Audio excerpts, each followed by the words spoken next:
Right. Ninth graders, rising 10th graders, the year that goes by slow and fast at the same time. I'm Mr. Johnson, and I am one of the school counselors. So, right now, as ninth graders, you have ninth grade teaming, and you're either working with Ms. Goldberg or Ms. Kiefer. Your grade 10 through 12 counselors are doing these presentations, and we're really excited for you to get a little opportunity to get to know us right off the bat. The students I will work with, 10th through 12th grade, it's alphabetically by last name, and mine go EO, so your last name would start with EO through HOK. All right. I'll show you an example of that real quick so you don't have to try to figure that out on your own. This presentation has two parts to it. The first one relates to what to register for, and the second one relates to how to register. Okay, so I just want to outline that. We're going to go over for the first 15 minutes your graduation requirements, what to register for. The second part is going to be how to register for it. So actually the electronic registration process. So to get started, I want to outline two really important new resources for you. And they're both online resources. The first one is we are not doing paper-based materials like our course catalog right now. So we've created an online course website, and I want to take a moment to show it to you. So our course website, I'm excited about because I think it's easier to navigate, quicker to get to where you want to go. And our teachers have done an amazing job of starting to creating some videos explaining some of these classes. So this is our course website, and you'll notice it's really organized by subject areas. So, business, English, social studies, and science. So we're going to use social studies as our example here because you're all in either government or AP government classes. Now, it's a lot easier, slicker to go through, and you can kind of outline what courses are here. So as a 10th grader, we're going to talk about, as a rising 10th grader, we're going to talk about what courses are available to you as far as graduation requirements, but also that each subject area offers elective opportunities as well. And if you're ever curious about them, it's a great opportunity to check it out. So if you're like sociology, I don't even know what sociology is. Click it. There is a preview video that talks about the course. There is a written description, and you can see if there's any prerequisites, what grade level students can take it. This is available to 10th, 11th, and 12th grade students. This is a one-semester course. All right, this should be kind of your one-stop shop for learning about the classes. One thing I love about our course website too is that a lot of departments have pathways set up. So I'm going to scroll down. They have visual pathways that are going to kind of mark you through how to navigate your classes. So for example, in science, you're most likely in general physics or enriched physics. Your next step would be most likely general chemistry or enriched chemistry. And then again, if you scroll down, you can get more information about those courses. Now, your next step in kind of wondering what the fit is for me, I would always recommend talk to your teacher about that specific subject area. Like if you're considering an enriched or normal course, if you're considering an AP or regular, there's two different conversations to have. One around, what is that course? Two, around how that fits you and how that fits in your overall balance for you. You have to remember, we're all making decisions based upon our goals and our responsibilities, our commitments, and what's best for us. So I want you to make the decision that's best for you in registration. So I'm going to hop back to the PowerPoint. The next resource I want to talk about is your grade level Schoology page and the registration materials that are on this. So you'll notice that we have a new 2021 and 2022 school year registration folder. All right. I'm actually going to go ahead and navigate to that because I do want you to see this. If you have questions, I would really love for you to start here first. So if I go to, let's start at that ground zero for this. So if I go to your ninth grade Schoology page and you go to your materials, you should see the following. And at the top should be your 2021-2022 school year registration folder. When you select that, this is going to first display a timeline. Registration has officially begun, February 4th today. You have until Wednesday, February 17th. We turn off your academic planner at 4 p.m. that day. So you have the better part of 2 weeks right now to do registration. I would encourage you, do not push this off till the 16th or 17th. Be proactive about this. If anything, follow our guidelines that we have mapped out on this. Start the conversation sooner or later with the people at home. Talk to your parent or guardian. Review your graduation checklist. Okay. If you need to talk to your school counselor, use this link to set up a meeting. All right. Now, this schedule meet is for registration purposes. And you'll notice that your grade 9 counselors are here. All right. So your first stop would be looking at your grade 9 counselors who probably can speak to who you are as a student best, and they know our 9 through 12 curriculum and can advise you. If you cannot schedule a meeting with them, then I would recommend you go through your 10 through 12th grade counselors up here. So for example, again, last names EO through HOK, you'd be with me in 10th, 11th, and 12th grade. So find who that counselor would be. But your first step would be just in going into your grade 9 counselor. When you do that, you can see their availability. So all these bolded numbers represent dates that have appointments open. So Ms. Kiefer has all these appointments open right now. All right. So maybe you know that you have a student prep, or you don't have a synchronous meeting on a specific hour of a day. I'd encourage you to choose that. We don't want to interfere with your synchronous classes, but we also know that you're going to have to fit this within your availability too. So maybe you select that time at 2:30. You're going to go in here, type your information, your email. If you want a text reminder, you can put your cell phone number in here. You don't have to. And then you're going to answer these 2 questions and hit schedule. So you complete that appointment. Within a day or 2 of when that meeting is, your counselor will send you a Google Meet link for that virtual meeting to happen.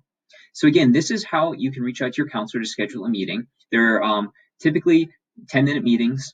We keep them less than 15 for sure, just because we get a lot of questions, and most of them we can keep to 10 minutes to resolve any questions or concerns you have. So let's leave that. And on the Schoology 2, I'm just going to scroll down. Each step corresponds with an item. If you want to look at your graduation checklist sheet, if you want to look at, if maybe you're an aspiring athlete, and you're like, oh, one day I want to be a D1 or D2 athlete, there are eligibility requirements you need. Maybe you're wondering about the future of PSEO or taking CTE classes. We have resources here. The overall timeline is here. Commonly asked questions from students. Additional resources. We have information about our Global Scholars Program. And again, that course website. So this kind of online course catalog right here, that is linked here as well. So this is a great one-stop shop of information for you. So I'm going to head back to the PowerPoint now, and we are going to start to get into the what of registration. I'm going to preface it with this. Be intentional. Choose wisely. The courses that you register for are the courses we offer. If you don't register for a course, there will not be space for you in that other course next year. If only 5 students register for a course, we don't run that elective. So really, this is based upon what you register for. Talk with your teachers about the recommendations if you have questions in that specific subject area. And most importantly, remember, this is about balance. Everybody's commitments look different. Some of you are student athletes. Some of you have responsibilities at home. Some of you might be pulled in different directions, whether it be your entire school year or specific semesters. Keep that balance in mind. Remember, it's common practice in a 7-period day to have a student prep. You can take up to 1 student prep each semester if you want. So, your graduation requirements. This is kind of that first step in what to register for. Every student needs a total of 43 credits to graduate from Edina High School. A semester of a class is a credit of a class. So most of you have probably completed 6 or 7 credits through your first semester of 9th grade, and you're doing probably another 6 or 7 credits for second semester. You're right on pace. Within that total of 43 credits, you have specific credits you need for graduation, and we break them down by subject area. Now, the one thing I'm going to say before we start getting into each of these subject areas is that if you like online learning, we are going to offer a new opportunity for students. Right now, we are working to offer online courses for Edina High School students. The reason you might take an online course is because maybe distance learning worked really well for you. Maybe the online learning method fits you best. Maybe it works best with the other moving pieces that are going on in your world. If distance learning has not gone well for you, I would encourage you to really think about registering for online course before you do, right? So right now there's two options for a lot of classes, online or the traditional face-to-face learning, okay? Remember, the same rules apply. These courses will be offered based upon how many students sign up for them. So for example, if maybe only one student registers for online world history, we won't run world history and you'd go to our normal world history class. Courses will have the word online in the title, the turtle. No turtles in registration, I promise. But it will have online in the title. It's actually the first word of the course name, and I'll give you some examples of that in a little bit. So we're going to go subject by subject right now. We're going to start with English. If you ever look at your graduation checklist sheet, we're just going to go in the exact same order. So right now, you are all in Pre-AP English 9. For next year, it's quite simple. We only offer one 10th grade English course, and that is Pre-AP English 10. So that is going to be what you register for, and that is a graduation requirement. You'll see your future years, you have options. So junior year, US Literature or AP US Literature. And then you'll see senior year, you're actually going to have a lot of opportunities, and we'll talk about that in the future. We have courses like creative writing, public speaking, world literature, film and lit, mass media, and so on. 10th grade year, again, Pre-AP English 10 is that course. Social studies, when we look at graduation requirements, much more opportunities when it comes to that grad requirement than other subject areas. So right now, you students, you 9th graders, are in either government or AP government. Next year, you have three choices. You have world history, AP world history, or AP European history. These are all full year courses, and you would choose one, and this would fulfill a graduation requirement. I'm going to briefly talk about the AP courses, and I'm guessing you'll probably maybe even get more opportunities to ask questions to your teachers or read that course website, that course catalog about those courses as well. But I want to quick just mention 11th grade US history is a graduation requirement, and then you also have an economics requirement. It doesn't have to be senior year. You could double up, let's say junior year, and take US history and economics. For economics, we offer two choices, a semester of econ or a full year of AP econ. It would be your choice. But we're going to focus on this 10th grade option. All right, world history or AP. And remember, AP is the designation for college level courses, advanced placement. These are truly first year college courses. You have a college level textbook instead of a high school textbook, and your expectations are more college aligned than high school aligned. With that becomes more of an independent learner. Generally speaking, when we look at their AP options of AP World History and AP European History, I would say they are set up very similar when it comes to summatives and formatives. Neither one is harder or easier than the other, but they are different curriculum and different content. And within the content differences, I would say students often share different experiences. So I'm going to just very simply say AP World History is often what I almost think of as like a survey-based course, as far as you have 6 chronological units that go a very large timeline from 8000 BCE to present day. All right, and you're divided into time periods. Your emphasis is on all 5 major world regions and relevant historical events to those. AP European History, on the other hand, has 10 units with a much smaller, more focused timeline of 1450 Common Era to present day. Okay, the emphasis is not on the 5 major world regions, but on Europe and areas touched by Europe. So what I want you to kind of hear is the focus of these two, the content. Oftentimes I hear students saying, oh, AP Euro feels a lot more detail oriented. And that's neither good nor bad. That is what it is, right? If you're somebody who loves diving into details, learning maybe more about something specific, that might appeal to you. Maybe you're just drawn to European history or world history more. It's really about your fit for that class. Most students don't take an AP class sophomore year. If you want to take an AP class, it's because strong interest area, you probably have strong skills related to reading and note taking. All right. It's going to be an investment of time. A lot of 10th graders I talk to probably say they average about, an hour or so a night, in AP World History. Now, it's reading and it's note taking. And remember, it's college level book, and it's going to take an adjustment period. Remember too, this is the best fit for you.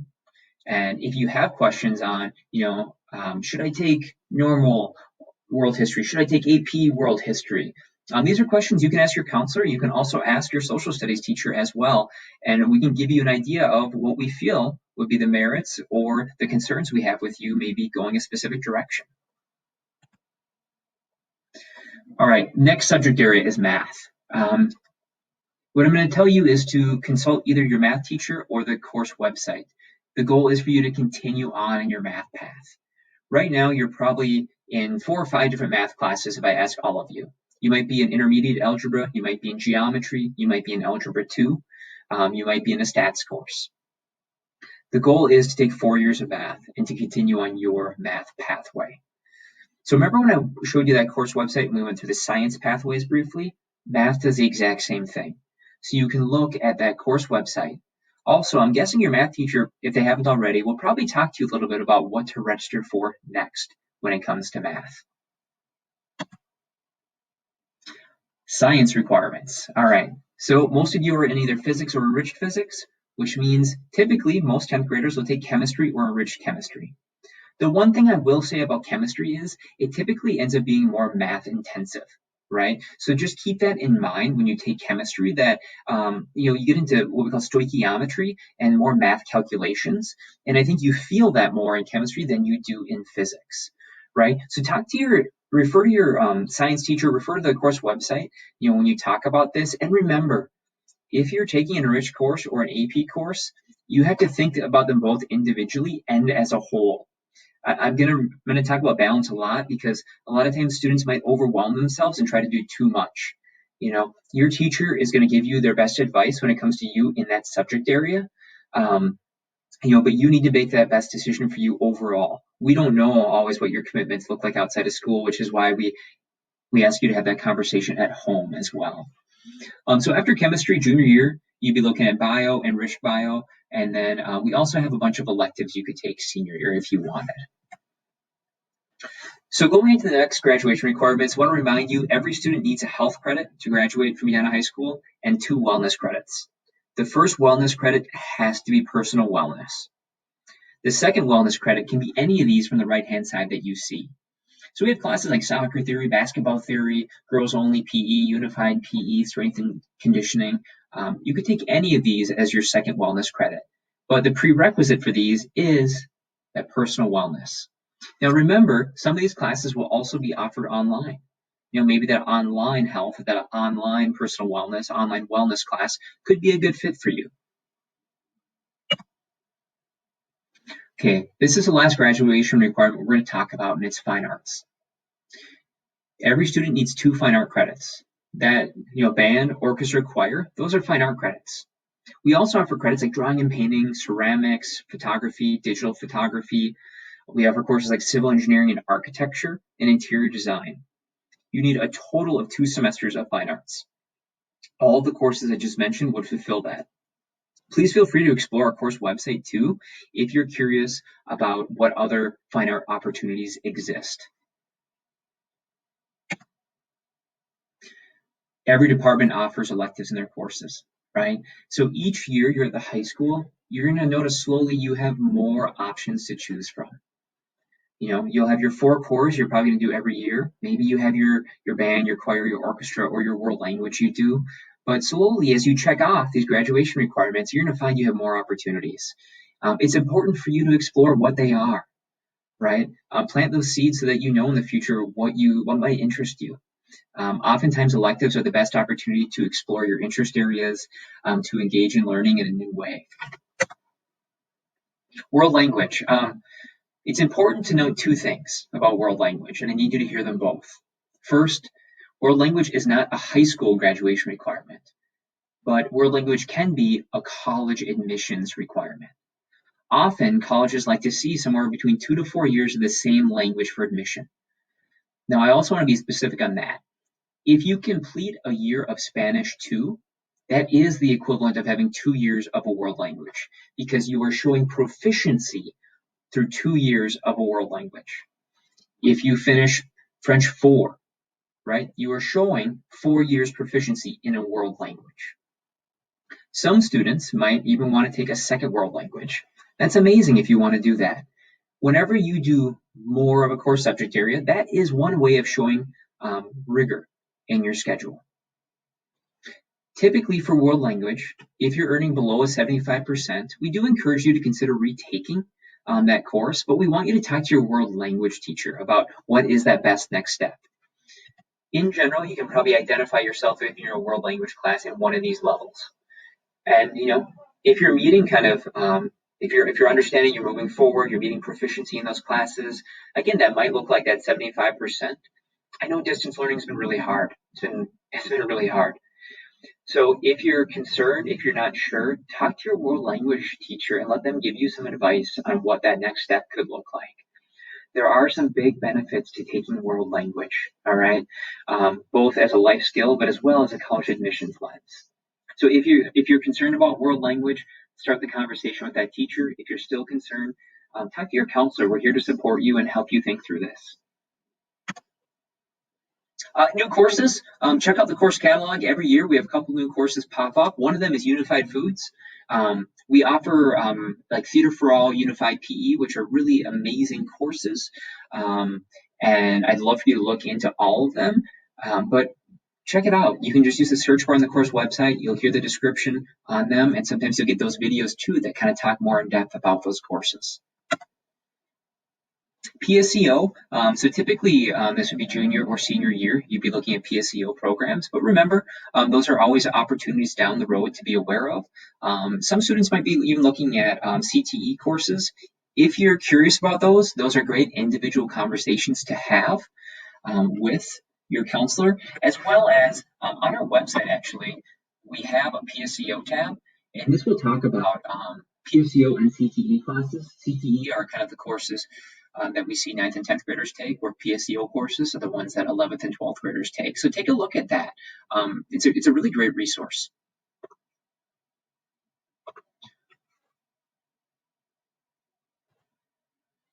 All right.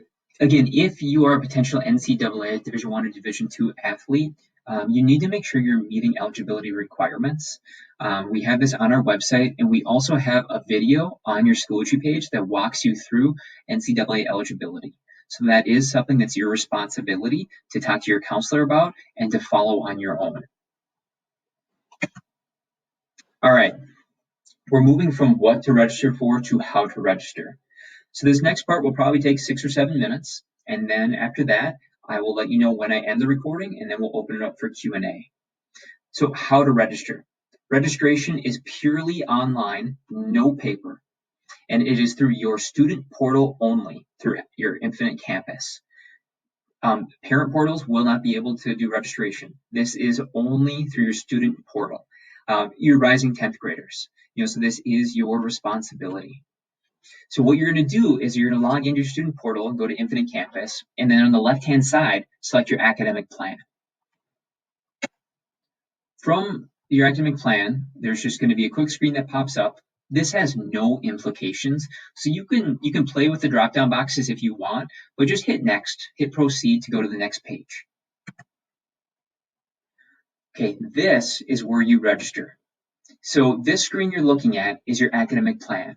This is both where your 4-year plan exists year-round, as well as where registration occurs. Your registration is going to be pulled from this 10th grade column. So you'll see 9th grade, 10th grade, 11th grade, 12th grade.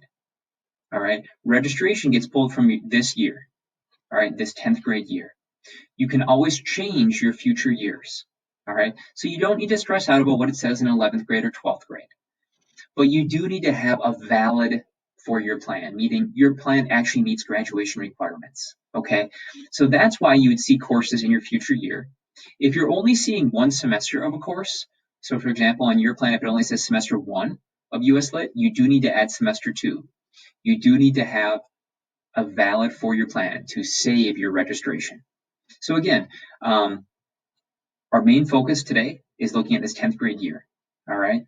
So we've talked about some of these individual boxes already, about English, about social studies, about math, All right. I also want to highlight the save button right here. I know this seems simple, but a lot of times students will type things in and then just exit out. That does not save your plan. You have to press save. And I'm going to follow up a little bit more on that in 2 slides. I mentioned online courses earlier, and I mentioned I'd show you an example. Here it is. If you want to register for an online course, when you're in this drop-down box, it will say online as the first part of the course title.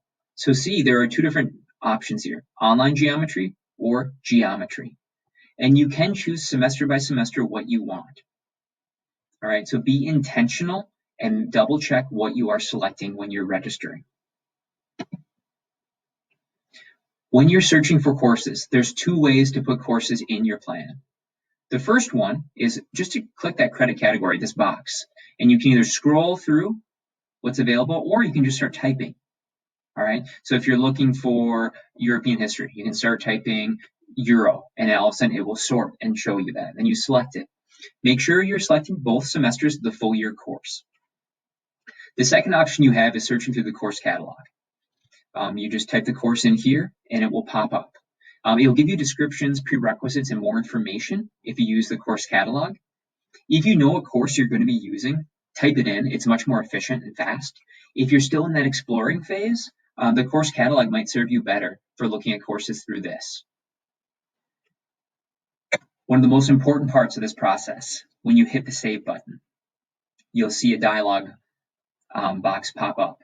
It doesn't mean that your plan has been saved. You need to pay attention to what it says. Here's my example. Course plan was not saved due to the following. All right, this course plan was not saved. You'll also see in this background image, I have some alerts, right? So you'll notice history is missing my junior year. You need US history in your 4-year plan, right? So that's where the social studies minimum plan isn't met. If it says not saved, you need to read through these lines individually and see what is missing. You then go back into your plan and then add what is missing, resolve the conflict, and then press save again. It needs to say that it was saved, okay? You can save this plan as often as you want. So, we talk about registration is officially open and it closes on February 17th at 4 p.m. You can save as many times as you want between now and then. But when February 17th at 4 p.m. hits, this will be closed and you cannot change your registration anymore. One other note, the website will time out, meaning if you just leave the screen up for all day or a couple days and then you go to press save, it's going to erase everything you did because it's going to need to refresh before you can save. So be intentional. Like if you open it up, just try to save and update it every time you do it. Don't leave your browser on for hours at a time and go back because oftentimes you'll press save and it will just refresh and you'll have to do everything over again. Okay, so when registering, you need 7 courses each semester. Each course ends with an S1 or an S2. That delineates semester 1 or semester 2. It's your responsibility to make sure you're registering for 7 first semester and 7 second semester courses. All right. Your student prep could be a part of that. Remember, you can only have up to 1 student prep each semester. You cannot have 2 student preps in the same semester. The courses we offer are determined by what you sign up for. So please select carefully. You're not going to be able to change your schedule in the fall. These are the courses you are going to be registered for. You also need to indicate alternate courses. And this relates to the prior point. If the course you sign up for doesn't have enough students to run, specifically electives, we need to know what other elective to put you in. I'd prefer you don't leave that up to us guessing because that's the best recipe for you and I to kind of be stuck in a rough place. So, but I didn't want to take, this class. Well, you didn't give me any alternates, so I had to make that guess for you. Please indicate 2 alternates for each semester. They are located at the very bottom of your academic plan. All right, so it goes by subject area, remember. You have your English, your social studies, your math, your science, and at the very bottom are where you put your alternates in. Okay, so this is the last slide. So for your ABA Today in Government, right, specifically for Mr. Doctor's class, you need to go into your discussion-based question, your ABA, and you need to type in Hornets space 21-22 and submit that. If you do that, your AB is complete, your attendance is good. All right. Mr. Franson's been on here for his class and he's been taking attendance throughout it. So for his class, you do not need to go in and do that. I want to close with 3 really important points. Timeline and opportunities to work with your high school counselor are put on the Schoology page and our website. Registration is online through your academic planner on your student portal through Infinite Campus. You need to press save. Registration is due by February 17th at 4 p.m. Don't wait till the 17th to do this. I know it's easy to put it off because you know you have time. Start the conversation now. If you need to have conversation with your teachers, with your counselor, if you need to look through the course website, give yourself the time to do this. This is an investment in you and what next year will look like. So right now I'm going to end the recording